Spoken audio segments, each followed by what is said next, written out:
Hello అండి, నమస్తే. Welcome to me food ఎక్స్ప్రెస్లో ఇవాళ ఇంతవరకు యూట్యూబ్లో లేని ఒక పచ్చడి చూపిస్తున్నాను. అదే చికెన్ రోటి పచ్చడి.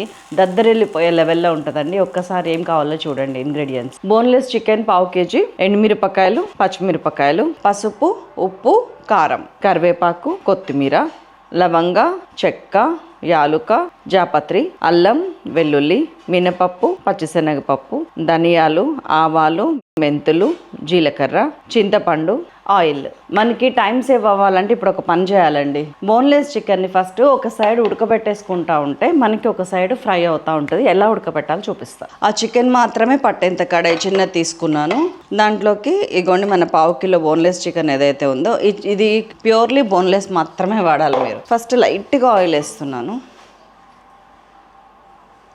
అంటే ఒక 2 టీ స్పూన్స్. ఒక 1/8 టీ స్పూన్ పసుపు వేస్తున్నాను. ఒక ½ టీ స్పూన్ కంటే కొంచెం ఎక్కువ ఉప్పు వేసాను. కలిపేస్తున్నాం. మళ్ళీ దీనిలో ఇంకేం వేయకుండా సిమ్లో పెట్టేసి ఒక 45 మినిట్స్ ఉడకనివ్వండి. సిమ్లో 45 నిమిషాలు మస్ట్. అంటే నా ఉద్దేశం ఏంటంటే చికెన్లో వచ్చే వాటర్తోనే చికెన్ ఉడకాలి. దాంట్లో ఎటువంటి వాటర్ యాడ్ చేయకూడదు. ఒకవేళ అవసరం వచ్చి వాటర్ కనుక యాడ్ చేస్తే కనుక ఆ వాటర్ ఇంకిపోవాలి. చికెన్ మాత్రం థరోలీ ఉడకాలి. ఇట్లా పీస్ అయ్యేంత ఉడకనియండి, అంతే. సో మూత పెట్టేస్తున్నా, స్టవ్ వెనకాల అంటిస్తా. దీంట్లో ఫస్ట్ మీరు అసలు ఎంత కారం తింటారనేది కొంచెం డిసైడ్ చేసుకోండి. అంటే ఎండుమిర్చి, ఎండు కారం కూడా యాడ్ చేశాను, చాలా బాగుంది. ఫస్ట్ కొంచెమే ఆయిల్ తీసుకుంటున్నాను. ఎప్పుడైనా కానీ ఫ్రై చేసేటప్పుడు మరీ ఎక్కువ ఆయిల్ తీసుకోవాల్సిన అవసరం లేదు. సో నేను ఫస్ట్ పచ్చిమిరపకాయలు వేసేస్తున్నా.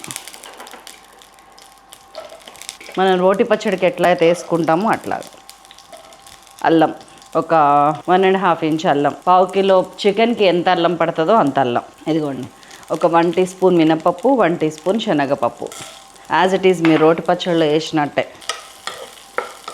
ధనియాలు మాత్రం ఒక 3 టీ స్పూన్స్ వేసాను. మెంతులు వెరీ లిటిల్. ఆవాలు, జీలకర్ర 1 టీ స్పూన్. ఇవి కూడా కొంచెం తగ్గించుకున్న పర్వాలేదు. ఎండుమిరపకాయలు ఒక 4-5.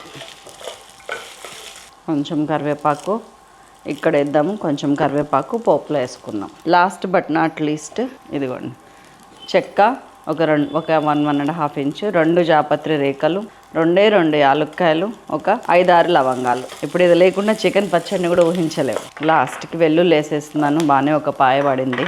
ఇప్పుడు చింతపండు మీరు ఎంత పులుపు తింటారో అంత వేసుకోండి. నేనైతే ఇక్కడ ఒక పెద్ద నిమ్మకాయ సైజు చింతపండు తీసుకుంటున్నాను పావు కిలో చికెన్కి. మనం చికెన్లో కొద్దిగా పసుపు వేసాము, ఇందులో కూడా కొంచెం పసుపు వేస్తున్నాను, వెరీ లిటిల్. మొత్తం కలిపి పావు టీ స్పూన్. చక్కగా వేయించుకుంటున్నాను అన్నీ. సో చికెన్లో నీళ్ళు ఎన్ని ఊరినాయి, ఎంతవరకు వచ్చిందో చూద్దాం ఒకసారి. ఇదిగోండి, దాదాపు 10 నిమిషాల నుంచి ఉడుకుతుంది. నీళ్ళు ఇట్లా ఊరినాయి. దానికి బోన్లెస్ కాబట్టి అతుక్కుంది. దాదాపు 40 మినిట్స్ అయింది. మంచిగా మనం ఫస్ట్లో కొంచెం ఆయిల్ వేసాం, గుర్తుందా? ఆయిల్తోనే వేగిపోయింది ఇది. అంటే ఇది వేగింది. జస్ట్ లైక్ మన టమాటా పచ్చడి, వంకాయ పచ్చడి, వాటిలో ఏంటి మనకి కూరగాయ అనేది ఉడకాలి, లైట్గా వేగాలి. ఇది కూడా అంతే జరిగింది. కూడా పక్కకు పెట్టేస్తున్నా. ఇప్పుడు ఇందులో కొంచెం కారం కూడా వేసేస్తున్నా, నాకు కావాల్సినంత. ఆ కారం సరిపోదు అనిపించింది నాకు. So 2 teaspoons or 1.5 teaspoon. 2 అన్నాక మళ్ళీ 2 వేయకపోతే ఎట్లా చెప్పండి, వేసేసా 2. సో దీన్ని కొంచెం కొత్తిమీర చల్లుకొని మిక్సీ వేసేస్తా. కొత్తిమీర కడిగి ఆరబెట్టిందే, ప్రాబ్లం లేదు. మీకు 3 రోజులు అయితే గ్యారంటీగా బయట ఉంటుంది. ప్రమిలేదు మిక్సీ. ఇదిగోండి, ఇది ఇట్లా కచ్చపచ్చిగా గ్రైండ్ చేసి ఇట్లాగా కావాలంటే ఇందులో వేసేయండి. మొత్తం కలిపి మళ్ళీ గ్రైండ్ చేసుకురావచ్చు మనం. ఇదంతా కలిపి ఒక్కసారి గ్రైండ్ చేసేద్దాం. అయిపోయింది. దీంట్లో వేసి మళ్ళీ ఒక్కసారి మొత్తం అన్నీ కలిపి గ్రైండ్ చేద్దాం. ఇది మళ్ళీ ఒక్కసారి మిక్సీ వేసుకొని వస్తాం. సో ఒక పక్కన అది గ్రైండ్ అవుతుంది, మనం ఒక పక్కన తాలింపు వేసేసుకుందాం. ఒక 2 టేబుల్ స్పూన్స్, ఎందుకంటే కర్రీ టేస్ట్ కోసం అసలు గానుగ నూనె వాడండి. మనం మిక్సీ వేసిన చికెన్ రోటి పచ్చడి ఇలా వచ్చింది. సో కాగింది. జస్ట్ కొంచెం ఒక ½ టీ స్పూన్ ఆవాలు, జీలకర్ర. పోపుకి వేయాలంటే వేయాలి. ఇంగువ వేస్తున్నాను. కొద్దిగా మెంతిపిండి వేస్తాను, వాసన పోకుండా ఇట్లా పెట్టుకుంటాను నేను. గుమగుమలాడే వాసన. చింతపండుతో చేసింది కదా, నిమ్మకాయ వేసిన దానికన్నా చాలా బాగుంది. పోసేసాను. That's all. మొత్తం అంతా కలిపేస్తున్నాను. ఓపిక ఉన్న రోట్లోనే చేయండి. ఇది ఇవాళ నాకే విందు. ఎవరైనా వంకాయ రోటి పచ్చడి చేస్తారు, దోసకాయ రోటి పచ్చడి చేస్తారు, మహా అయితే కాకరకాయ రోటి పచ్చడి చేస్తారేమో. కానీ ఈ చికెన్ రోటి పచ్చడి ఏంటి శైలజ గారు అంటే చేసి తీరాల్సిన పచ్చడి అంటాను నేనైతే. అసలు నెక్స్ట్ లెవెల్ ఉందండి. కలుపుతుంటేనే ఇట్లా నోట్లో నీళ్ళు ఇరిపోతుంది.